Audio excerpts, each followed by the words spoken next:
নমস্কাৰ সকলোকে। এনেকুৱা ডাল ভৰি ভৰি আৰু চাইন ভৰি ভৰি পানীলাও লাগিলেও লাভ নাই।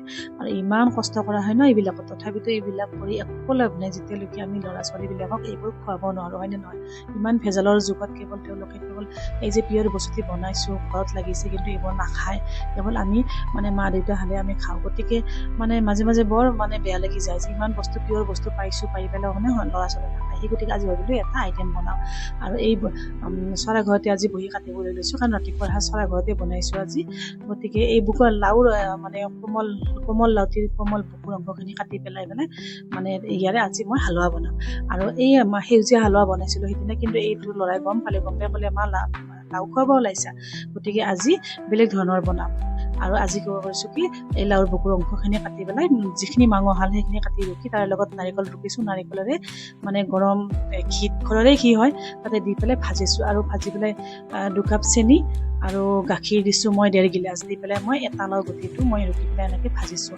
আৰু আগৰবাৰ সেউজীয়া দিওঁতেতো বেয়া পালে ল'ৰাই, গম পালে পানীলাও বুলি, গতিকে মই এইবাৰ দিছোঁ জিলেপি দিয়া কালাৰটো, যাতে গাজৰৰ হালোৱা বুলি গম পাওঁ। এনেকুৱা বুদ্ধি কৰি পেলাই আজি বনাবলৈ লৈছোঁ। আৰু চেনি দিয়াৰ লগে লগে বহুত পানী উঠি যায়, বাকী ঢাকন দি পেলাই সিজাই পেলাই ভালকৈ একদম পানীটো শুকাই ল'ব। শুকাই লোৱাৰ পিছত পানীটো কমিলে তাতে ক্ৰীম মই দিলোঁ 1.5 কাপ। ক্ৰীম দি পেলাই বহুত সময় লৰাব লাগিব, লৰাই শুকান কৰিব লাগিব। যেতিয়া শুকান হ'ব তাতে ড্ৰাই ফ্ৰুট দিলে, দি পেলাই এইটো হ'ল হালোৱা। অতি সুন্দৰ হালোৱা হৈ গ'ল। আৰু ৰংটো যে ইমান সুন্দৰ হৈছে নহয় জানো, চাওকচোন। আৰু যেতিয়া ভাজি ভাজি একেবাৰে শুকান কৰি ল'ব লাগিব, একেবাৰে শুকান কৰি যেতিয়া আমি নাৰিকলৰ লাৰু যেনেকৈ বনাম কৰকৰীয়া, তাতকৈয়ে শুকান হ'ব লাগিব। আৰু এই শুকান তাতে ইলাচি কৰি দিলোঁ, দি পেলাই এই শুকান হোৱাৰ পিছত এটা যে ইমান সুগন্ধি ওলাই, মলমলীয়া সুগন্ধি এটা।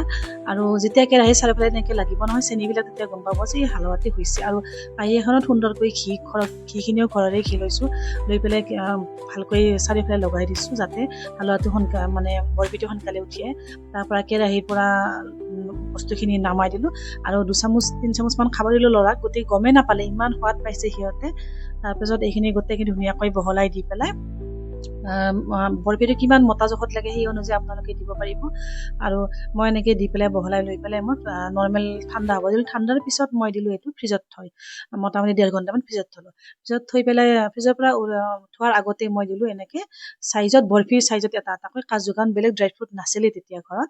আৰু এনেকৈ বনাই পেলাই ফ্ৰিজত মই 1.5 ঘণ্টা থৈ পেলাই উলিয়াই আনিলোঁ। উলিয়াই আনি ধুনীয়াকৈ চেপত কাটিলোঁ, কাটি পেলাই ল'ৰাটোক দিলোঁ। ইমান সুগন্ধি আৰু মলমলীয়া, এনেকুৱা বৰফি আপোনালোকে বনাবলৈ চাবচোন। আৰু যিহেতু ল'ৰা ছোৱালীসকলে নাখায়, গতিকে এনেকৈ বেলেগ বেলেগ ষ্টাইলত বনাই, বেলেগ বেলেগ ডিজাইনত বনাই ইহঁতক খুৱাবৰ চেষ্টা কৰকচোন।